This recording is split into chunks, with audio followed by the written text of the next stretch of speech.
Right, so this is a game that people can play in a big shopping centre, and you choose a product, perhaps that you want people to target, and it's like a playground game, the sort of game that you play when you chase people. So we have a team of people who are playing, and the other people are the catchers and the chasers. And what we did, we chose a product that was eye makeup. And it was sold by a company that was calling the names of their product around the themes of war. So the eyeshadow was called things like Go Army, and the lipstick was called Asphyxia. Now, at the time, I found this really offensive because we'd only just gone to war in Iraq. And I thought, this is really bad, like making a really attractive product and trying to sell it to teenagers, but at the same time theming it on themes of war and destruction. So there were people in the store, and they were putting on the eyeshadow, and they were putting it on like camouflage, and they had to camouflage their whole faces up with eye makeup. Now, of course, this isn't a problem because they're all testers, and it's there for free. But the guy in the store was saying, hey, you can't do that, that's the wrong way to put it on. But people camouflaged up, and then they had to run out of the store and get back to base without being caught. And there were a team of people in the street trying to catch them. If they got caught, we had like a fake army soldier, and he would put bags on the heads of the people that had been caught, and they were bagged and tagged up. And it created a real spectacle. And it's in a city where there's a lot of kids who are recruited to join the army, a lot of working class kids. And so they were like quite critical, saying, hey, what's this about? And people really did stop shopping. And then they said, we want to do it. So we didn't expect this, but like we were able to play the game again. I saw you go past the front. I only made it like, I don't know, 100 yards, not even that. It's not about me as an artist saying, hey, look at me, I do all these things, aren't I cool? It's about saying to other people, you can do this, you can be an artist. It's just a label, anybody can wear it. Being an activist can often be this sort of absolutely rational, routine, and often tedious business.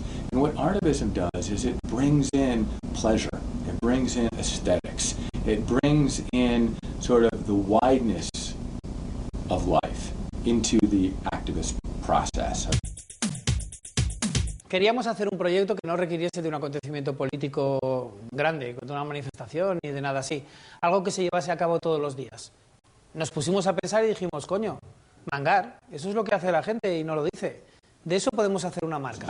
Sie appelliert nicht an das schlechte Gewissen, sondern an die kriminelle Energie der Shopper. Unter dem Markennamen Yomango, zu Deutsch Ich klaue, plädiert sie seit Jahren für den freien Austausch. Yomango es una marca que, como todas las marcas, no vende nada, salvo un estilo de vida. El estilo de vida en Yomango es muy fácil de adivinar. Mangar. Llevarse cosas de las multinacionales sin pagar, sin pasar por caja, sin dinero ni tarjetas.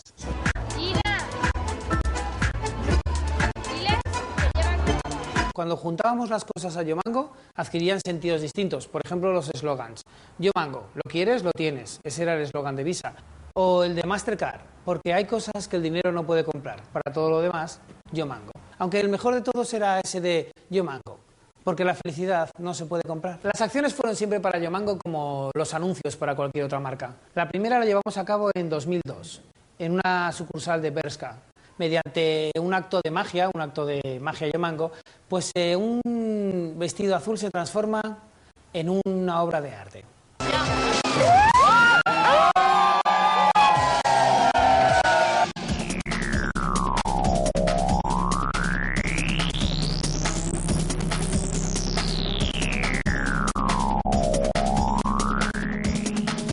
Pasado un tiempo, Yomango se convirtió en lo que deseábamos, en una multinacional más. Apareció en franquicias en todos sitios.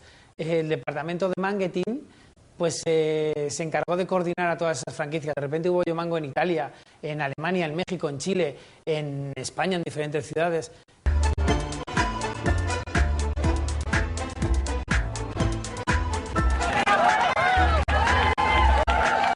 Mangar ya lo hacía la gente y lo demás se reapropia de todo. Yomango es en sí mismo una reapropiación, el propio nombre lo es y todo lo que Yomango realizó fue de alguna manera mangado. Hi, my name's Mike. I'm Andy. And this is a movie in which the two of us Fix the world. The Yes Men actually started by accident because we had put up a fake website for the World Trade Organization just before the 1999 Seattle protests against the ministerial meeting there. And we found that people were going to the website, and we expected that they would laugh at it because it was a parody.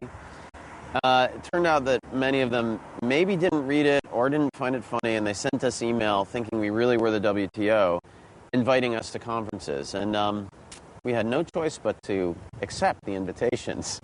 And we would go, and we would make fun of the WTO for policies that were hurting people. My name is Fred. I'm from Halliburton. My name is Hannaford Schmidt. I'm with the World Trade Organization. I'm from Arizona. My name is Francisco Guerrero. The first time we did it, we expected to just get arrested. We saw it as like throwing a pie in the face of the WTO, and we thought we'd go out in handcuffs. But it turned out that people didn't react negatively to any of the ideas we suggested, like outlawing the siesta in Spain because it gets in the way of work.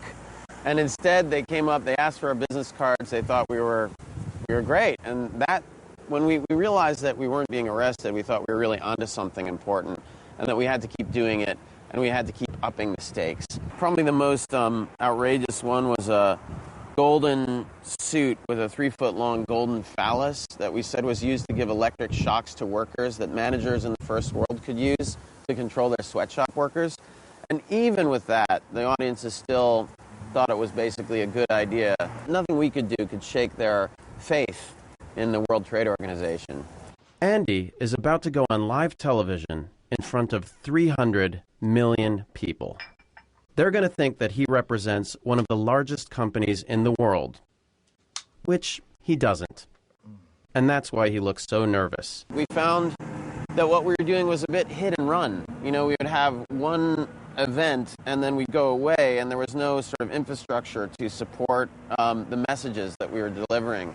So we started more and more working with activist organizations that were really doing the hard work of social organizing and things like that, so that whatever kind of publicity stunt, whatever story we were telling in the media would help them get their goals achieved.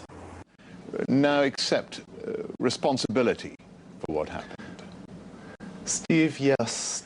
Today is a great day for all of us at Dow, and I think for millions of people around the world as well. It's 20 years since the disaster, and today I'm very, very happy to announce that for the first time Dow is accepting full responsibility for the Bhopal catastrophe. The Yes Men do something that we call identity correction. We try to steal the identities of captains of industry, corporations, governments, and do ridiculous things to hold them accountable for their views.